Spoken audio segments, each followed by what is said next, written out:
Hey, everybody, welcome back to another episode of Rent Prep for Landlords. I'm your host, Eric Worrell, and this is episode number 252. And on today's episode, we're going to be talking about two recent news stories that have popped up in the last week that you may find very, very interesting as a landlord and real estate investor. We're going to be talking about how Facebook may be changing the game for the way that you can find rental apartments, and also a little inside scoop on what might become a developing trend on real estate. So we're going to get to both of those stories right after this. 1, 2, 3, 4. Welcome to the Rent Prep for Landlords podcast. And now your hosts, Stephen White and Eric Worrell. All right, our first story of the day here comes from abcnews.go.com. This was posted by Ann Flaherty on March 19th at 4:38 p.m. for you people who really want to get the details. But the title of this post is Facebook agrees to hide demographics from landlords, creditors looking to advertise. So Facebook announced the previous Tuesday that it will block landlords and creditors from using a person's demographic data, including a person's zip code, gender, and age, to target certain groups in online advertisements.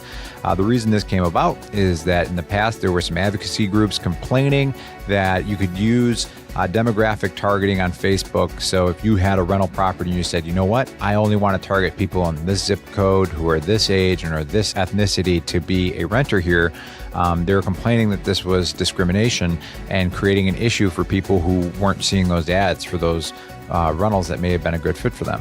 So after a couple of years of going through this, because I believe the original complaint was filed in 2016 by ProPublica, that found Facebook allowed advertisers to exclude anyone with affinity for African American, Asian American, or Hispanic people. So what they did is it came out and said, you can't do that anymore. This interesting article, but chances are most of you are not using Facebook advertising to find your renters, right? You may be posting to Facebook, but you're not actually giving money to Facebook to run ads, is what this is specifically talking about. The one thing I think it's a little strange, though, for this is you're not allowed to target zip codes. I mean, I understand that you can't target based on age, gender, but if you can't target based on zip code, it's kind of like makes it futile to even try to advertise on Facebook your rental property, because you're going to want to target people who live in the same zip code. But I don't know, maybe I'm looking too much into that. But the most interesting part of this entire article, and what I think you will find extremely interesting, is that Facebook came out and said that it was also building a tool that would let people search for all housing ads in the US, regardless of whether the ads are shown. So that I found very interesting, because as we know, a lot of people are using Facebook Marketplace to do essentially what they used to do on Craigslist, right? You could post on Craigslist your rentals, or if you're selling something, you can do that as well. And now it looks like they're creating some sort of aggregate tool where you can see all rental properties that are listed, as it's saying, well, I should say that correctly. It said that it's building a tool that would let people search all housing ads in the U.S., regardless of whether the ads are shown. I do not know if that's all housing ads that are posted on Facebook, or if it's aggregating them from all over the place and putting them in one place. But I found that to be really interesting. Not a shock. Facebook's always gotten their hands on everything.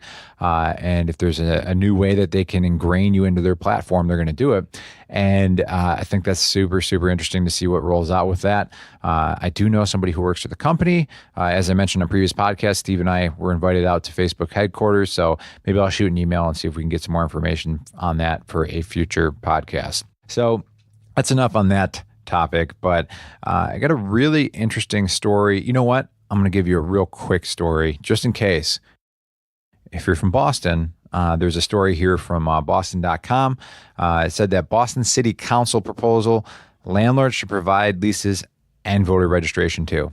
So this has been covered before on the podcast. I believe it was St. Paul or Minneapolis, where the landlord is being required to provide voter registration cards to new tenants. This is up for vote right now in Boston, that landlords are being required to do this. So if you happen to be from that area or own property in that area, it's something to good to know. But don't want to spend a lot of time on that particular story. But again, that comes from Boston.com via Christopher Gavin, and that article was posted on March 20th. But this last article, I think you will find pretty interesting. That is my own version of Larry David, I guess. This one comes from Forbes.com. The author's name is Stephen McBride. And the title of the article, how I found it, is called "This Stock is America's 5G Landlord," and it pays a 3.8% dividend. Now, of course, we don't really cover a whole lot in terms of stocks on the podcast, right? But the thing that really caught my attention with this is we've had a guest on the podcast before on episode 195. If you happen to listen to that one, it's Jay Massey talking about buying a cell phone tower. I was fascinated with Jay's story and how he was able to lease out a tiny amount of space on the roof of an apartment building that he had, and was able to make really good returns on his money leasing out a cell phone tower. So what this story is saying is that right now, America's kind of in this 5G race, and that we are lagging behind China right now. But apparently 5G is the new lightning fast network all of our phones will soon run on. I feel kind of pathetic because I look at my phone and I think, I thought I had 5G already. I have no idea what it's running on at this point. I feel like once upon a time, I used to keep up on that stuff and understand it, and now it's just like white noise. But 5G is going to be the newest, fastest, bestest. You know how all that goes. So apparently it's going to be a huge leap because it's going to allow things like self-driving cars and next generation military equipment, whatever that means. But the interesting thing is the 5G network does not run on the same cell phone towers that current networks run on. Current cell phone towers, you can probably picture them. They're these giant, tall cell phone towers that you see in various areas. They can be over 100 feet tall. The 5G signal is actually built on this tiny tower, which is like the size of a trash can. And one of the big differences is that the signal can only carry about a half mile. So instead of placing a giant cell phone tower every few miles, they'll need to place small ones every couple thousand feet. So the AT&T in particular said that 5G will need 300,000 new cell phone towers.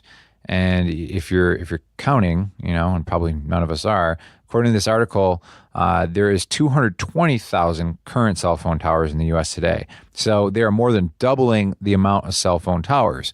And what I learned from Jay Massey in episode 195 of our podcast is the way it works is you can work through a third-party contractor. In this particular article, they're talking about a company that goes under the stock code of CCI. I'll see if I can find the name of it because I forget it. Crown Castle. Crown Castle is the name of the company. And what they do is they lease out the actual towers to AT&T, T-Mobile, and Verizon. Because typically those cell phone providers don't actually own the towers. Instead, they rent the space on the towers that are built and owned by companies like CCI, which is Crown Castle. Just paraphrasing here from the article, but it said, in short, Crown Castle builds cell towers across America. It then leases space on its towers to wireless carriers who install their own antennas. When it comes to the small cell towers, Crown Castle is lapping its competitors, and that's why this article is saying that they're a great buy from a stock perspective. But I'm thinking in terms of a landlord, if you're in an area and all of a sudden, they used to be able to go a few miles with a cell phone tower, and now they can only go a few thousand feet.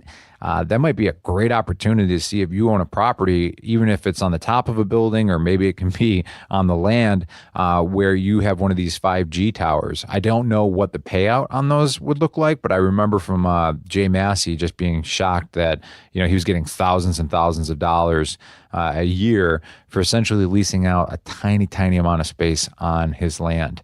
Or I think that one was on an apartment building. Did a little bit of research because it is something that I'm kind of vague on.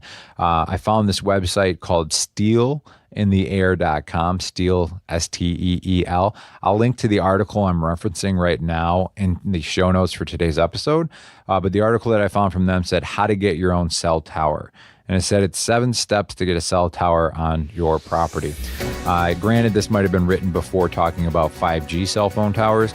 But what this was talking about was to step 1 is to look for other cell towers within proximity of where you are, which would be probably tough to do if they're 5G cell towers and they're size of a trash can. Step 2 is researching local zoning codes for cell tower requirements.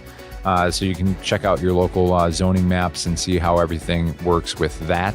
Step 3 is check coverage maps to determine whether there is a need for a cell tower at your location. That would probably be tough because there's currently cell coverage everywhere. So it's not about cell coverage, it's about 5G coverage.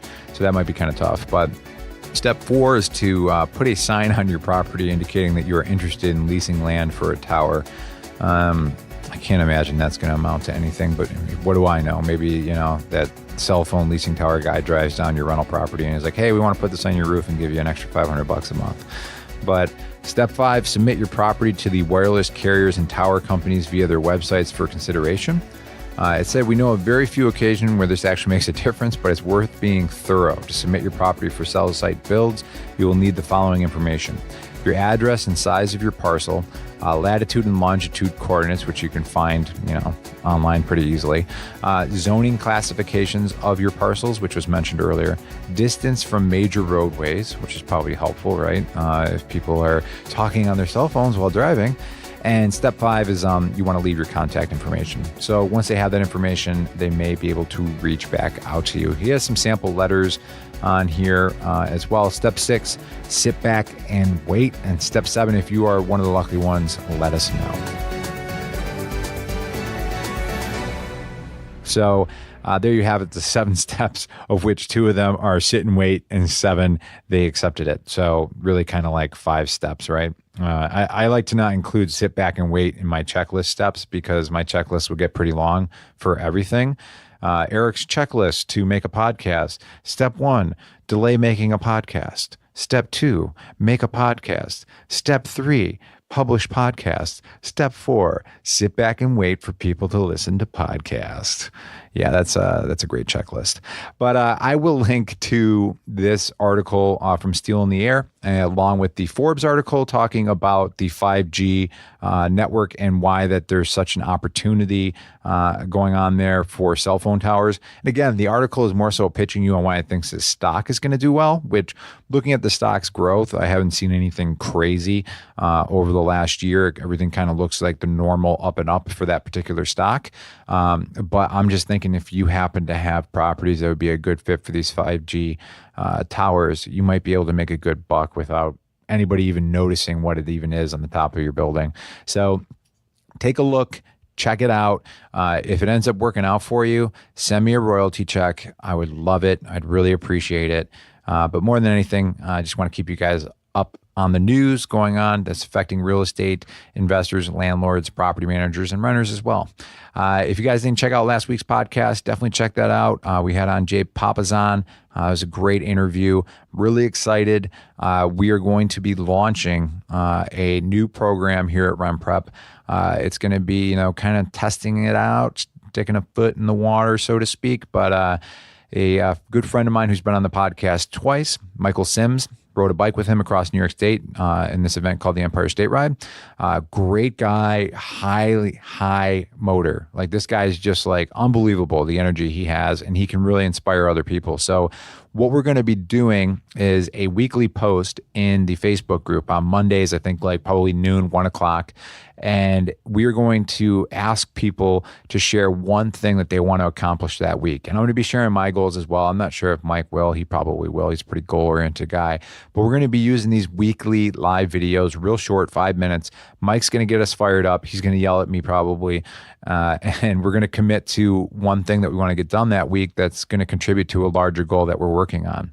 And the purpose is to get people involved in the Facebook group, get people, feeling good about committing to some goals, but also like feeling great because you're getting recognized for that as well. Sometimes you might be working on a project and you finish it and you're like, oh, cool, it's done.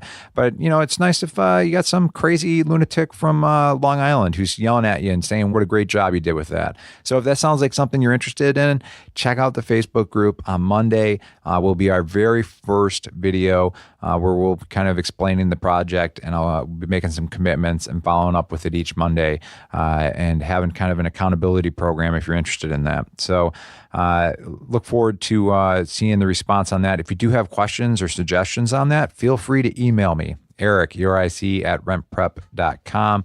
Until next week, guys, any kind of stuff you come across, anything you think would be great content for the podcast, let me know. Once in a while, we get some listeners giving us some shout outs on things, and it's nice to hear you guys. And it's also nice to, learn about things that maybe we weren't aware of when we're doing our research over here. So until next week, guys, have a great week and take care.